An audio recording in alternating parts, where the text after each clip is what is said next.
welcome.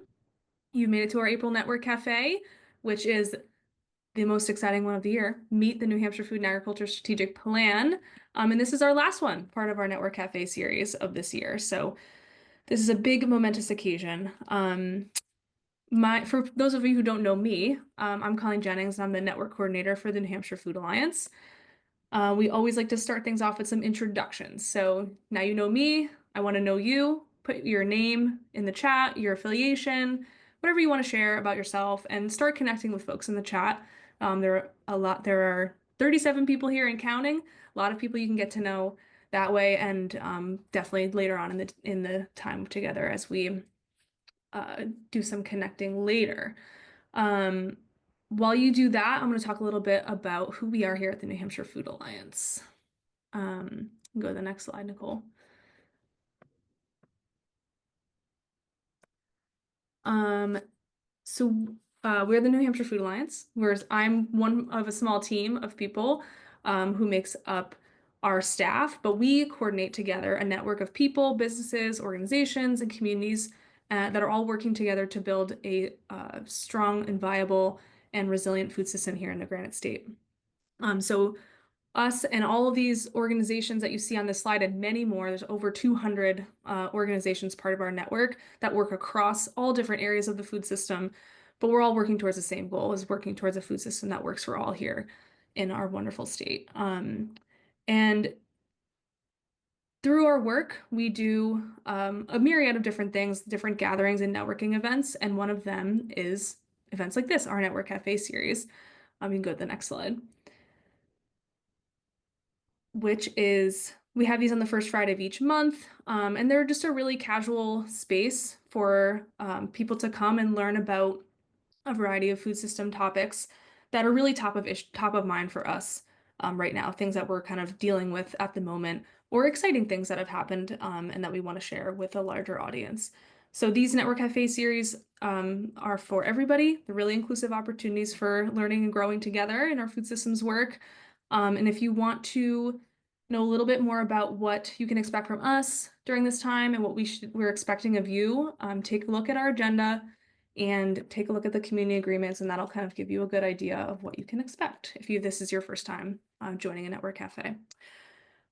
And we do all of this work here at the University of New Hampshire. We are part of the university at the Sustainability Institute. And as part of the Sustainability Institute and UNH, we share the university's dedication to its core educational mission by embracing the many characteristics of our community members that make them uniquely themselves. So in that vein, we are going to dive into a really big topic today. I'm really excited. I was just talking to Nicole right before we jumped on here, and I don't even really have the words to say how excited I am for all of us to present about the strategic plan. It's been a labor of love for Nicole primarily, but me and the rest of the team and so many of you on this call. So she's going to dive right into it. And as you have questions, put them in the chat. This is going to be a kind of a casual tour through things, and we'll kind of answer things as we go. But I will pass it to Nicole. Thank you, Colleen. Thank you, everyone, for being here. I am not used to being the one sharing the slides. It's going to take, I keep missing the cue. I am so thrilled to talk to you all today and introduce and walk you through the New Hampshire Food and Agriculture Strategic Plan. Here. So what I'm hoping you'll leave our conversation with is the answer to three major questions. One, what is this strategic plan and why does it matter? Why did we all do it? How can you use it and access it, both conceptually, how or do we hope it will be used, and also logistically, how can you access the information to meet your purposes and needs best? And what happens next? What happens now that this is published and launched? So this strategic plan, as many of you in this Network Cafe know all too well, is over a year in the making. I think 18 months in the making. And it is a big deal for our state. It is the first time it's ever been done in New Hampshire. We're the second state in New England to publish and launch a statewide food and agriculture strategic plan. And I'm really proud of all of the incredible energy and expertise and experience that went into this body of work. Um, the hope was that we would pull together all of the best thinking around the state, around what is happening, where's our food system at, and what is needed to strengthen it. So we're going to walk you through that today. And my favorite way of viewing the strategic plan is this as an opportunity for transformation, that it can serve as this actionable roadmap for us as a state and as a food system community towards positive change, and really streamline and help us coordinate all of our efforts to fund and do transformative, meaningful projects and work, pass policies, develop programs, invest in infrastructure where and when it's needed, and connect with each other to get this work done. The strategic plan, there are so many organizations involved, and I'll speak a little bit to that, but I'd want to just call out for the organizations that this project would not have happened without. The New Hampshire Department of Agriculture, Markets and Food. I believe Assistant Commissioner Josh Marshall's on with us today. I didn't see all the participants' names, but the Department of Agriculture team was absolutely instrumental in doing this and giving us the authority to do it and some of the funding to do it and supporting us along the way. The New Hampshire Charitable Foundation also provided critical funding for this project and support in serving on the advisory committee. The Henry P. Kendall Foundation supports the New Hampshire Food Alliance, and so allowed us to spend a lot of time doing this work over the last year and a half. And Cooperative Extension provided a substantial amount of in-kind support through, I'm sure many of you on this call today. Almost every brief had at least one Cooperative Extension staff person that has, many, many years of experience and knowledge about these issues and direct relationships with our food producers. And we just couldn't have done this project without all of that support from all of you. And many other organizations are involved. These are not even all of them. These are some of the organizations that served on the advisory committee for the strategic plan, that helped us make some key decisions along the way, of which there were many. And I want to show you this. This slide is by the numbers. So we're going to come back to it a couple of times. But what I want to start with is pointing out this. There were 26 advisory committee members. You saw some of the logos for the organizations and agencies and communities that they represent. There were also 118 subject matter experts representing 89 organizations that authored certain parts of this brief. And there were many other ways to get involved along the way. And I hope many of you were involved. Maybe you submitted one of the 190 comments during the public comment period that were considered, and many were integrated into the final content. Maybe you contributed that first 6 to 8 months when we did the participatory engagement plan. I know there are many authors and subject matter experts on this call too. So there are many ways that you may have already contributed. And if you didn't, or even if you did, there are many ways to be part of this movement moving forward. This is just the beginning. But through the process, we learned a lot. And one of my favorite aspects, one of the most important aspects that the strategic plan offers, is a lot of phenomenal data about our food system that we can all use in many different ways. So I'm going to give you a little example of some data that helped paint a picture for us, as a project management team and also as the advisory committee, as we tried to wrap our arms around where the food system is in New Hampshire and what's needed. So this is a chart that shows the number of New Hampshire farms engaged in each production category. I just think it's an interesting one. So if you are managing, for example, Berry Grower Association, you might be interested to know that 377 producers say they grow berries. 471 produce maple products. So there's just a lot of great information here. And as many of you know, we have about 4,000 farms across the state. This chart shows the value of farms by value of sales. And what I want to point out here, what I'm hoping you'll take away, is that we know that New Hampshire farms are really small. but this really shows how small New Hampshire farms are. So 65% of New Hampshire farms have sales of less than $10,000. And then more than that have sales of less than $50,000. So that's sales, not accounting for expenses at all, or paying, including paying the humans that run the farm or work on the farm. So our farms are very, very small, and this helps to understand the spread. And along that same front, New Hampshire, this chart shows New Hampshire farms with net income losses. So 70%, I think the most interesting part is this part up here, not even the chart itself. 70% of New Hampshire farms had net losses in 2022. So that means that their expenses exceeded their revenue. And it's a jarring statistic, and one that's really important to consider, especially as we approach this plan through the lens of farm viability, or lenses of farm viability and equity. And this one really speaks to farm viability. How are farms operating, and how do we help farms and farmers to be able to have a livelihood from this work that they love and that is so meaningful to all of us? So that leads me to one aspect of the strategic plan, which is the vision. What are we working towards? What is this plan trying to lead us as a food community and as a state and as a region towards? This is the vision statement that was developed. And the only slide I'll hopefully ever read to you. We envision an equitable and just food system in New Hampshire, in which healthy and local food is accessible to and valued by all Granite Staters, where producing food can be a viable occupation, and farmers and fishermen are well resourced and supported in producing a variety of crops and products, where there is a thriving local and regional food economy and jobs within our food system that provide livable wages, supportive workplace conditions, and access to healthcare and other benefits, and where the New Hampshire food system is a steward of our natural resources and is resilient in the face of a changing climate.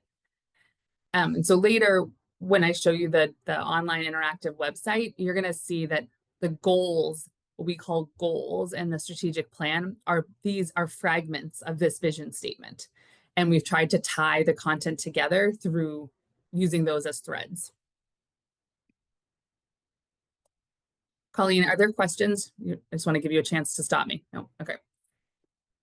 So something that I'm not sure that many people are grasping as this is coming to you via email for now is that there's one great body of information, body of work, and there's two ways to view it. One is a printer-friendly PDF version, and I'm going to show you some elements of that, and you can access and download that, and there will be hard copies available at various events in the months to come. And then there's an online interactive web version, but it is the same content. It's just two different ways to view it and access it, because as we envisioned how this will be used in the years to come, we thought that that would help all of us access the information and keep it alive and fresh and current as we need to and want to. So we're back to by the numbers, but this time we're going to focus on these top ones. So we're going to dive into some of the actual content of the strategic plan. The bulk of the pages of the strategic plan are 27 product, market, and issue briefs. They were developed by 118 subject matter experts, many of which are on this call today. And they include, across the 27 of them, 143 specific recommendations. So I'm going to show you, these are the topics that we included in the strategic plan. All of them, as I mentioned, were considered through the lens of equity and farm viability. These are the products that were covered, and you can see these on the website in a bit. Markets, and a long list of issues that are really important. So together, these product, markets, and issues were the list that we heard from our advisory committee, broader food community. These were the most crucial ones to cover if we're going to support and grow a thriving local food system. So I want to walk you through the anatomy of a brief really quickly. This 3-page PDF you see in front of you is what a brief looks like, the PDF design version of it, print design version. And there are a few different sections. There's what's at stake that gives you a really quick, why does this matter? It might be really helpful if you are an advocate, a person advocating to state legislators, for example. It gives you a short blurb to say, why should I care about this issue? Current conditions lay out, these are all very short, but they lay out as concisely as possible what is the situation. So for grocery stores and food cooperatives, the purpose is to explore the challenges and opportunities of sourcing more local and regional food in our grocery stores and retail food cooperatives. So what's at stake says why that's important. Current condition lays out what are we currently sourcing at grocery stores? What data do we have around it? How what do we know about the current conditions of local sourcing at our grocery stores and retail food cooperatives? Challenges and opportunities lays out challenges and opportunities, and the opportunities we viewed as, where we tried to view as assets, not just as sort of the flip side of the challenges, but rather, what do we have that is good? What do we have that we can build on as a state and as a food community? You'll see some really relevant data and charts in here that you're welcome to use however they are helpful to you. For this example, there's a breakdown of market share for New Hampshire's grocery sector. There's a chart of all the current retail food co-ops in the state. And I'm not sure, I can't see any others right now. This section is one of the most important ones. It lays out, typically it's 5 recommendations on a brief. There are some exceptions to that rule, but we asked authors to really firm up and agree upon as a group 5 specific actionable things that would really help move the needle on this issue. What can we agree on is needed and would be helpful? And those are laid out there. And then lastly on here, you'll see the authors. So if you're thinking, where did this content come from? Who informed it? Really hope it wasn't just Nicole. It certainly was not. Here you'll see the lead author. Almost all of the briefs have a lead author and then have 2 to 4 contributing authors. And you can see their names and organizations at the bottom. So I'm going to pause there, let Colleen tell me if there are questions, and bring you over to the interactive web version to check that out. I don't see any Colleen, questions. Yeah, no questions in the chat. Does anyone have anything they want to come off mute and ask? That was a lot of info, but I'm sure we can but the break. best is yet to come. So Yeah, maybe we shouldn't encourage them. that's true. All right. All right, give me a few more minutes to show you this, and then I hope you'll have some questions.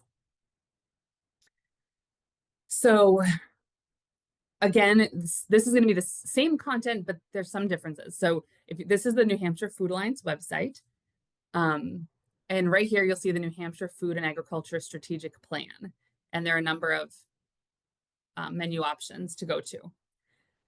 So this is the print PDF version. So you can just click this and download it and have it yourself if you want to. We will have, this is intended for print.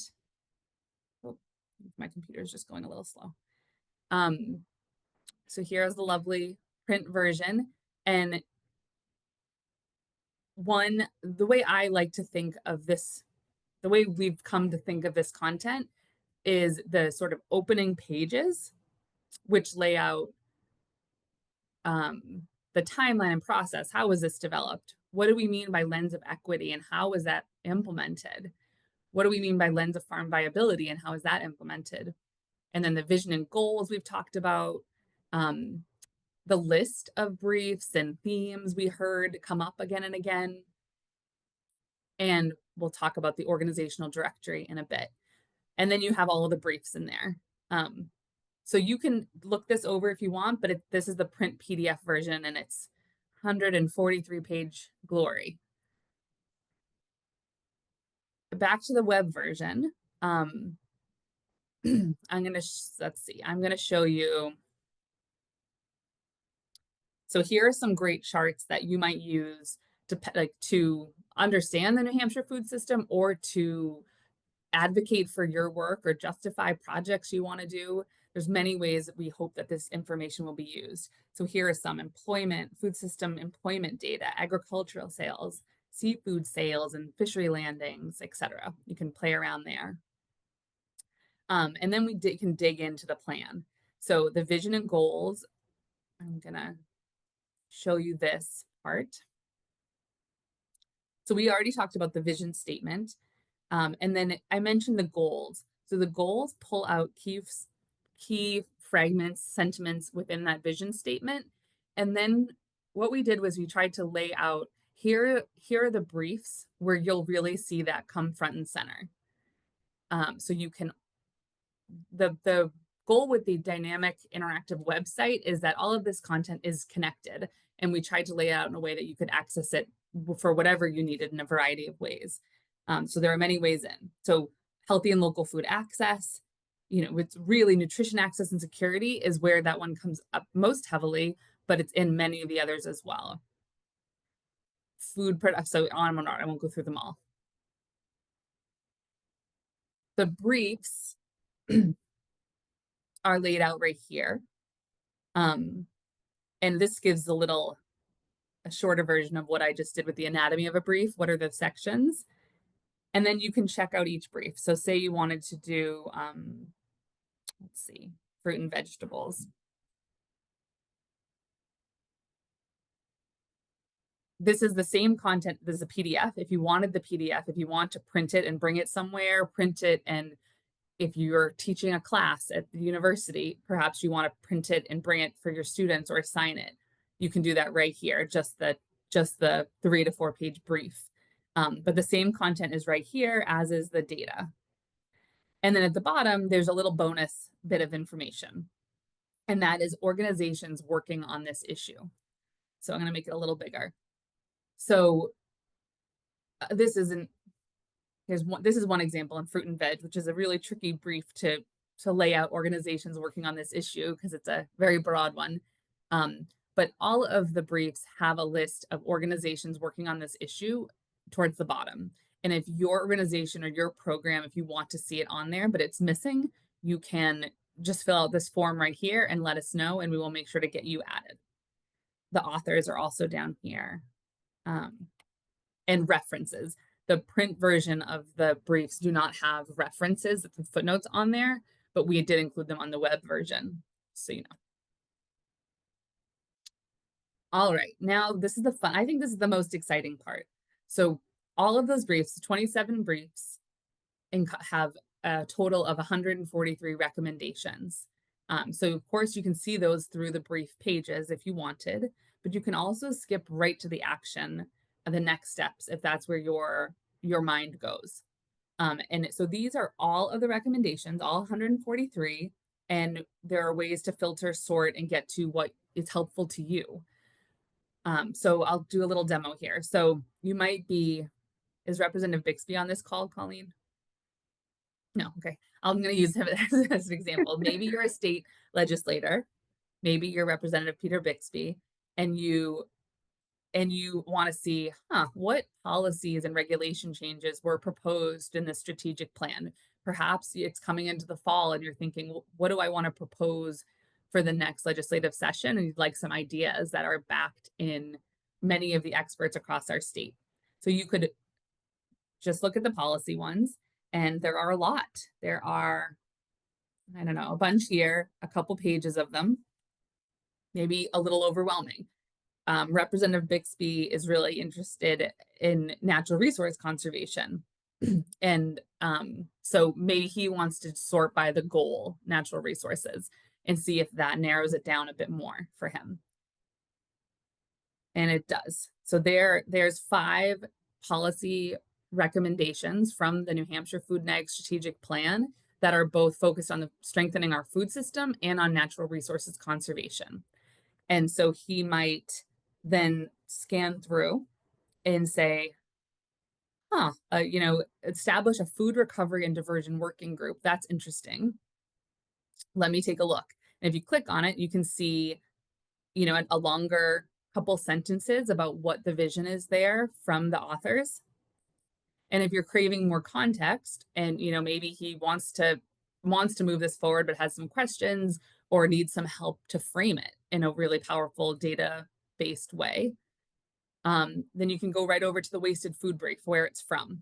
And that lays out, so you have what's at stake, you have why that's important, You have related data and current conditions. You have the challenges and opportunities that really tee up those recommendations. Why was that included? It's laid out right here. I'm going to go back to the recommendations page again. So there's many ways to sort these. You can do a keyword search. There are some tags in here that might be helpful for you all. So you might be a funder that's looking for projects to support. You might be a nonprofit that wants to do a certain project and you want to help your potential funders understand that this is included in the strategic plan, that it helps advance the New Hampshire Food and Ag strategic plan. So you might try to find a program that's close to what you're envisioning as you think do strategic planning for your organization. And then when you put forth your proposal, say, this is included in the climate resilience and disaster relief brief of the New Hampshire Food and Agriculture Strategic Plan, for example. So we're really hoping that this can help no matter who you are. If you are here, you're interested in supporting a stronger food system in New Hampshire. So if you're a funder, if you're a state legislator, if you're a nonprofit leader, if you're a producer, if you're a consumer, there are many different ways in to support this work. What did I not show, Colleen? Let's see. So I just want to touch on this quickly, and then I'll bring you back to the slides and go to your questions. So we have the plan is that the main jump off site, vision and goals, the briefs page. I know what I forgot. So underneath the briefs, where you can link to any of the briefs and go to them, we laid out here what came up again and again. What were some persistent themes? And we wanted to be really cautious to not say that these are the top priorities because as one of our advisory committee members pointed out, we didn't do that priority. We weren't able yet to do that type of prioritization exercise. But what did we hear again and again? There were some really important themes. So housing, for example, came up many times, food processing, farmland protection, access to funding, not just actually getting funding, but the ways in which we all and producers are able to sort of streamline access to existing funding. Resilience to a changing climate, and valuing and accessing local food. So for each of these persistent themes, you'll see here brief with relevant recommendations. So if you're wondering, let's see, one that's a great, like housing is a really interesting cross-cutting issue. And there were relevant recommendations related to housing in all of these briefs, 1, 2, 3, 4 of the 27 briefs, and you can link to it right there. You could also in recommendations search the word housing, but there are many ways to access all of the same information. And then if you're curious about how this was developed or all of the incredible people that played a really key role in developing it, you can check out the people behind the plan. It's one of my favorite pages. The process and timeline has that information. The people behind the plan would tell you who was on the development team, our key staff that helped to make this project happen over the last 18 months. The advisory committee, led by Commissioner Sean Jasper, who's been an incredible supporter of this work the whole way through from start to finish.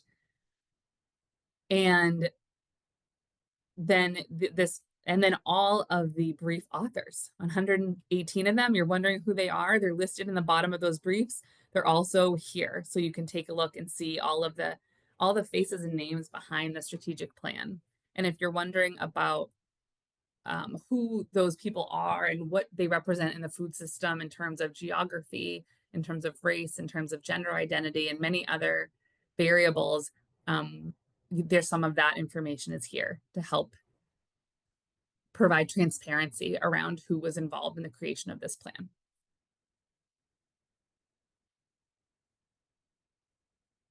Okay, so the plan was published about 2 weeks ago on March 18th. Um, and we've had a lot of phenomenal press and support and great positive responses since then. I hope you're seeing it come up in many different ways through your newsfeed and life. But this is really only the beginning. And so much work has gone into getting to this point. But what's exciting about this plan is that it's a opportunity to come together and coordinate around it, to orient to it, and to move forward together. Colleen said this, and I wrote it into the slide. This is a collective resource that we created as a community, and we're going to move it forward together. And that's not as simple as a strategic plan where it's like, first we're going to do X, then we're going to do Y, then we're going to do Z, and then we're done on this date. It's more complex than that, unfortunately. But food systems are complex, and this strategic plan brings together so much great thinking and gives us a framework, a playbook, I sometimes say, to move forward as a community, as a network. So what happens next? One, I hope you dig in and use it and explore it. If you're very confused, please tell us. If you're very inspired, please tell us. I have so many ideas, and I hope many of you do as well, about what happens now with the website and with the content. And but the first step is our New Hampshire Food System statewide gathering, which is on May 21st. It's at Sanborn Mills Farm in Loudon. We heard calls from you all to have one a little closer to Concord this year. So we're moving around to some beautiful different locations. And registration is open now. And this statewide gathering is focused on this strategic plan. It is a celebratory day when we will come together to launch this in person. We'll have print copies of it there. And all of the breakout sessions, they're each focused around moving forward at least one recommendation from the plan. The breakout sessions are really exciting. It has been such a joy to read through them and help support them. And those will all be on our website for you to peruse, I think, starting next week. So keep an eye out for that if you're curious, if you need a little nudge to register. But I hope that we'll see many of you there. And then how we're going to help, the New Hampshire Food Alliance moving forward will be playing a role of implementing this plan, moving it forward, coordinating around it in some ways. Exactly what those ways are still up in the air. We're hoping to use the next 4 to 5 months to really step back and hear from you all and do some thinking around the most impactful ways that we can use our limited staff time. So some action teams or some specific coordination is coming from us in the fall. But for now, the best way you can stay involved in that way is to make sure you're signed up for the newsletter, the New Hampshire Food System News You Need to Know. And I'm sure Colleen could maybe put it in the chat, because then when we launch those new action teams, when we have more information about what we'll be doing to help move things forward, you'll be the first to know. So thank you all. I'm going to transition to questions and discussions now. Do we have questions yet? Everybody's a little quiet. I think they're in awe. One can hope. Or dizzied by the website now. No, that was awesome. I've been so in it, but just to see it from presented in that way was so enlightening, I think. I hope others felt the same way.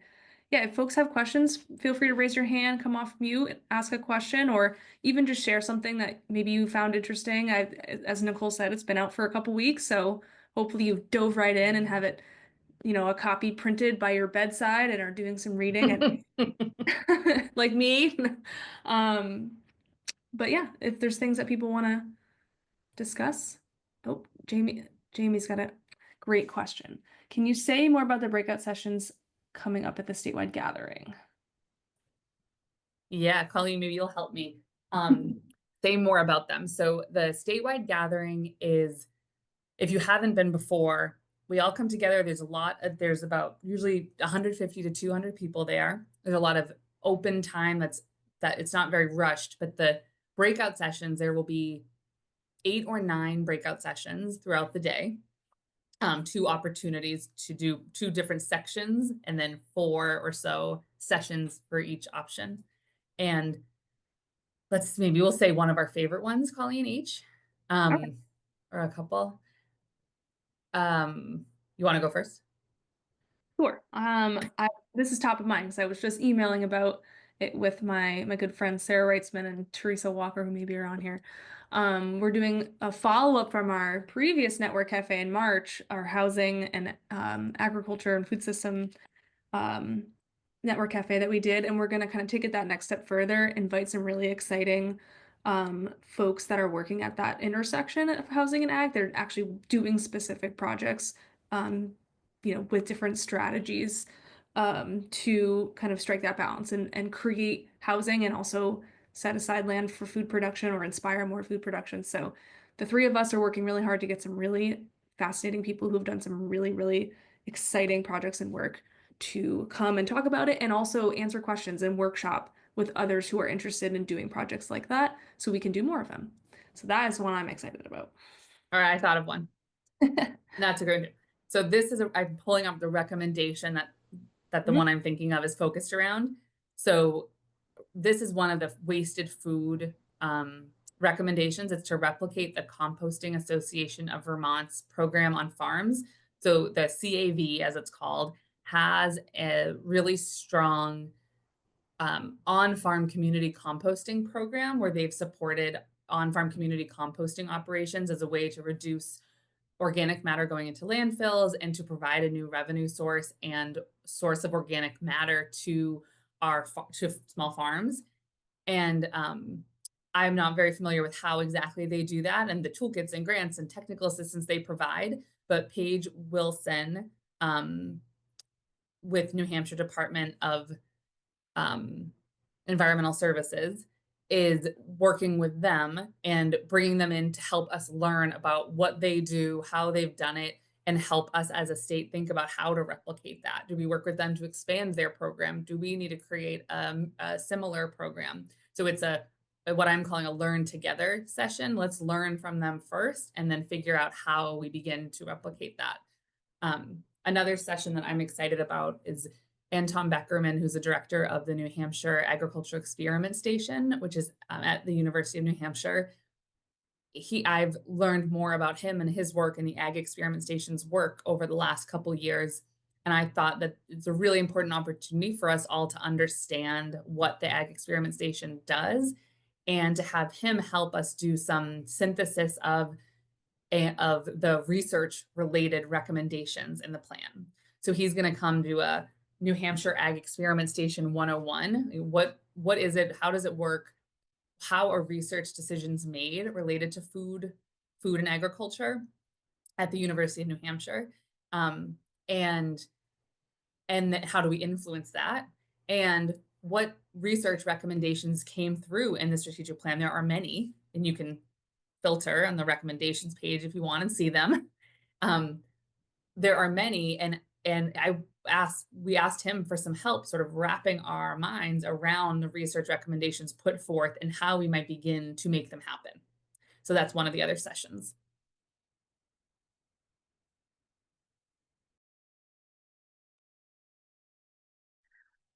Okay. I have a question from Andrew. What other New England states have published a similar report or plan, and did we collaborate with them? And he also wants to know if we're going to be sending this Yeah. to state and federal legislators. Yes, thank you for that question. It's a great question. It's hard. There was so much I wanted to say in the slides that I could have filled the whole thing up with context. And so, but this plan was created very much in partnership with our New England neighbors. So the New Hampshire Food Alliance and the New Hampshire Department of Agriculture, Markets and Food represent our state in the New England Food System Planners Partnership. They put out the New England Feeding New England report. Maybe Caitlin or Colleen can put a link in the chat. And one of the key outcomes of that report, just the the report looks to how we can strengthen our local food systems within each state and as a New England region. And the group is oriented around a goal of 30% regional food by 2030. And so one of the key recommendations for that group is that each individual state have a statewide food and agriculture strategic plan. Vermont published theirs, their second iteration of it a few years back, and helped us all understand what they did and how they did it, and what they would have done differently, but where it's been really meaningful. And that we did this process in parallel to theirs. We made some modifications to make it work, I think, better for New Hampshire, um, and to learn from some of the things that they shared with us. But it was very much in parallel with what they had done, Vermont had put out. And Rhode Island is in process of their own strategic plan on a similar timeline to ours, and is being published any week now, I think in a couple of weeks. And it's a similar structure with some key differences. So they're also doing briefs. I think they have 21 or 22 briefs. There are some differences, but some very clear parallels. So, and will you be distributing the report to state and federal legislators?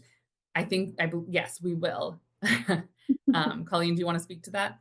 Yes, so I've sent it in its digital form to all of our federal legislators and their teams, with some of them are here today, which is great, and to our state legislators as well. And I think we'll be doing, I told Nicole I'm putting her on the road and she's going to do some presentations about the strategic plan and things that are relevant to those groups. So that will be happening in the near future. Thank you for that question, Andrew. I see Tia's.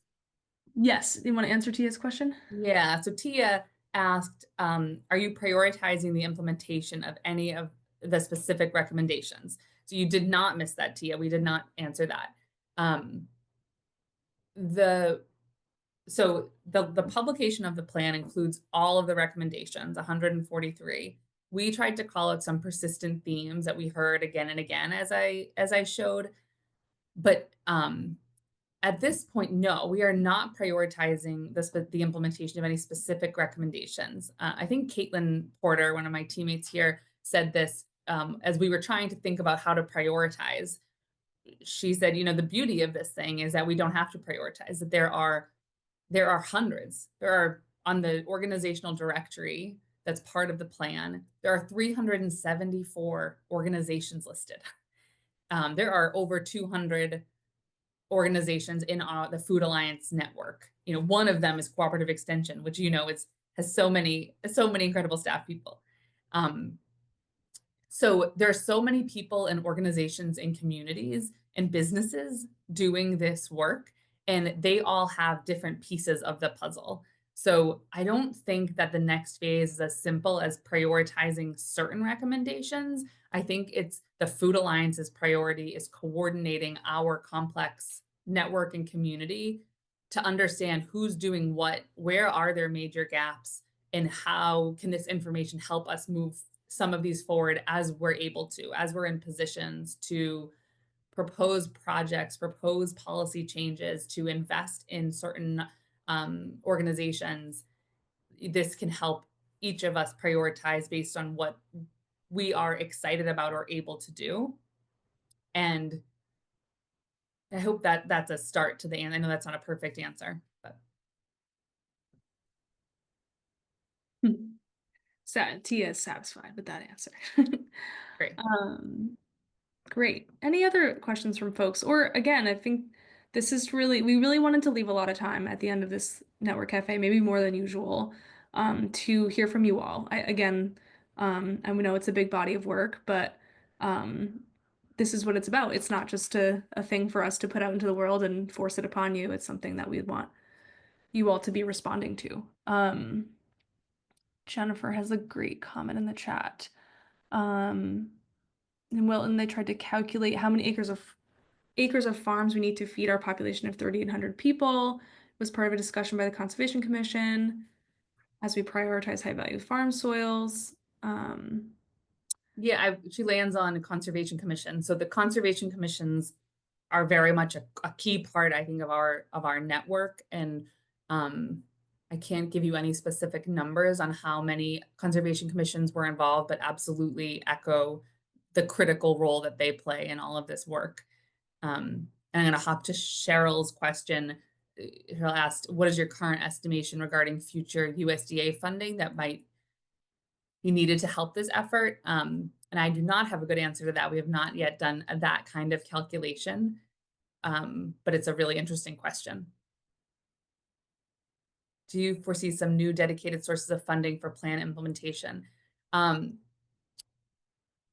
The a funder within the New Hampshire Charitable Foundation and the New Hampshire Charitable Foundation team has been incredibly supportive of the New Hampshire Food Alliance as we seek to support implementation of this plan.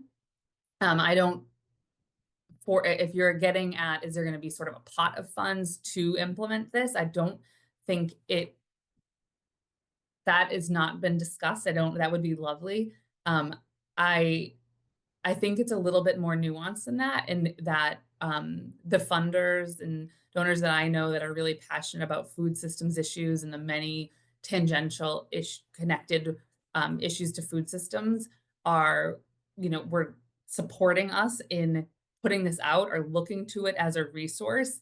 And I guess my dream is that this can be an orientation for them as well, so that we can all sort of um, help explain how we fit together into a larger whole or how a project fits into the larger vision.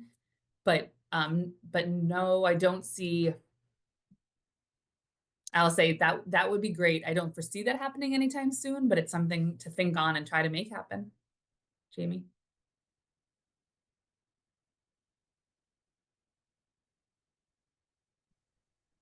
All right. Any other questions from folks? Thoughts, things you want to share? We had a couple questions. I think if there are ways that we could make this content more accessible to you all, if there's things that you feel like we could be doing that would make it easier to take a bite out of this elephant, that would love to hear about that too, those types of things as well as how you may use it in your work.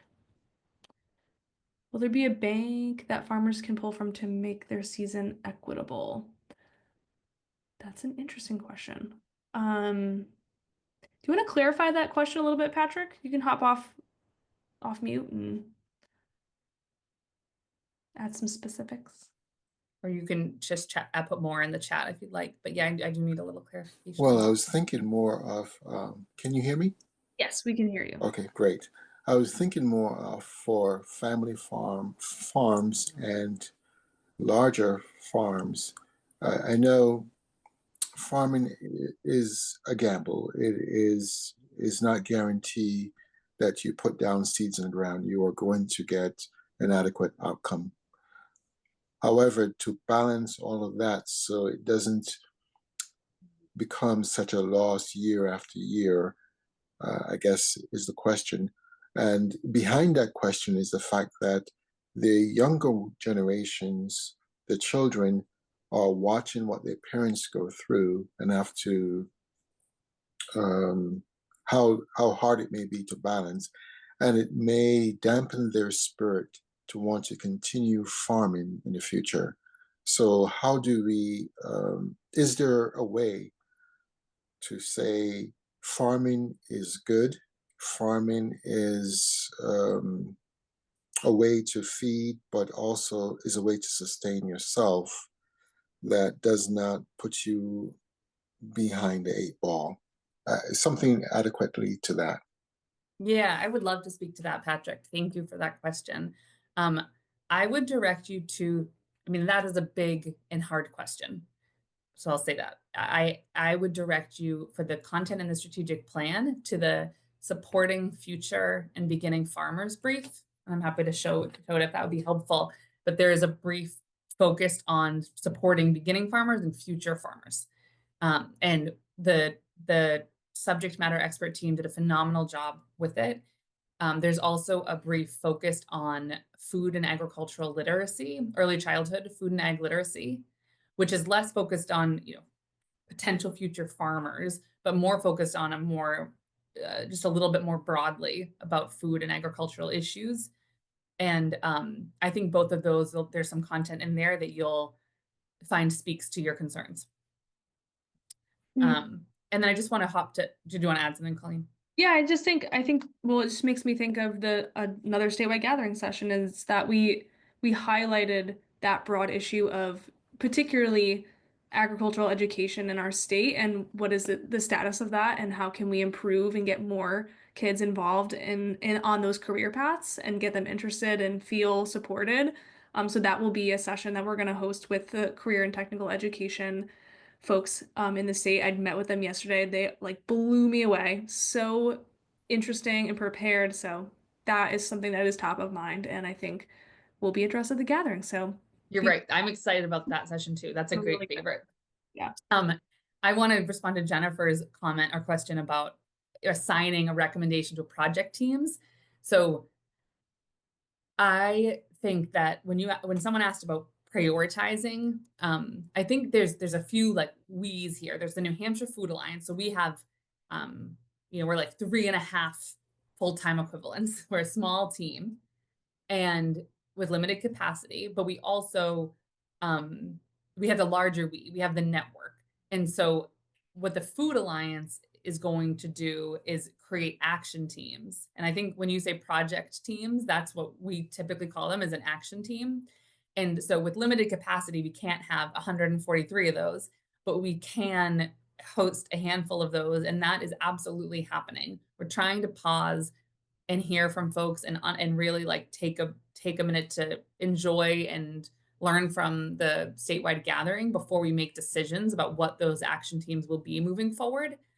If you've been involved in Food Alliance action teams in the past, you may have noticed that they petered out the last year as we realized how big of a lift this project was and also how much this work will really reorient us and our direction moving forward in a great way. That's sort of almost the point of it. And so, yes, absolutely, we will be coordinating project teams around specific recommendations. Which those ones are still to be determined. So if you have an idea or a passion that you want to encourage us to consider, I really hope that you will share that, shoot an email or give us a call, because we have the next 4 months, 3 or 4 months to really take a step back and do some thinking and planning. And we want to, in August, or September, start those teams fresh. And Nicole, if I could just piggyback off of that with just a statement of, I think this strategic plan has, because it's 143, it's such a mammoth and we are such a small team. I think something that I've been starting to say is that there's almost this unspoken invitation to, we are only capable, our team, of creating so many action teams and carrying so many specific recommendations forward, that I think there really is this invitation for the whole network to kind of own this document and hold each other accountable for each of us to really grab onto the recommendations that speak to us and carry them forth. I don't think it's the Food Alliance that has to feel the onerous of carrying 143 things forward. That's kind of the power of the network, in that each of us get to really get called to our strengths of our organizations and do what it takes. We're here to help brainstorm of what moving forward might look like, but really us leaning on the network as well to carry some of these things forward. Mm-hmm. Yeah, and I just want to add to that, Caitlin, that one of the dreams I have for this is that I can't resist sharing is we have the recommendations and the briefs on there, and I want to be the next iteration of the website to be something where we can say, like, there's a specific project or there's a policy or something happening, and say Vital Communities has plans to do that or one of your New Hampshire Food Bank has a plan to do that very thing, or wants to, then that we can indicate that on there. And that's not a huge logistically, that's not huge. It just takes some thought and figure out how to do it. But some sort of indication so that when we are all working with and viewing this information, we also have some current understanding of if there are other organizations already starting work on that project or that policy or that effort. And so that's something I hope that we can spend time on in the months to come.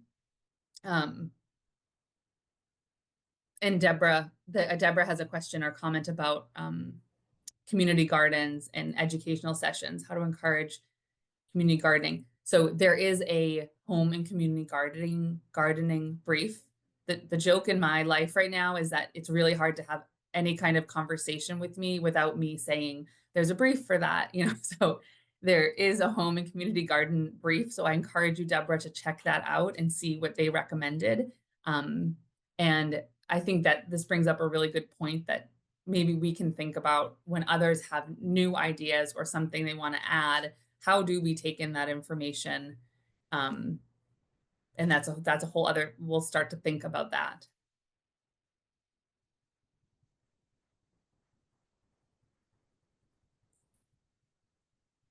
Just looking through the chat here. We have Andrew.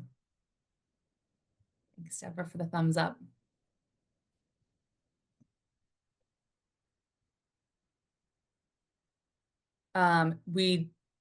Andrew, it's an interesting question. Andrew asked, knowing that the plan was developed before the recent tariffs, do you see an opportunity to create an addendum about the impacts of the tariffs on the New Hampshire food system? An opportunity. I don't know if I see an opportunity, but I don't see it happening. I don't see us doing that. I don't know, and it's not my expertise to pontificate on how the many of the changes happening at the local, state, and federal level will influence our food system. I certainly know that it takes funding to do a lot of this work, not all of it. There are a lot of recommendations in there that actually don't need substantial funding to make happen. But so of course, having less funding available or having expenses go up certainly will slow down some of this impact. But beyond that, I have to be honest and say no, that I don't see us creating an addendum about the impacts of the tariff specifically on the New Hampshire food system. But if you do, or someone else does, let us know. And we'd be curious to see it. Just to add, I think to add to that too, I think the farm viability lens of this whole plan, like our whole goal, regardless of and inclusive of what's going on in the world, like is to move our farms forward and create a viable environment for them to thrive.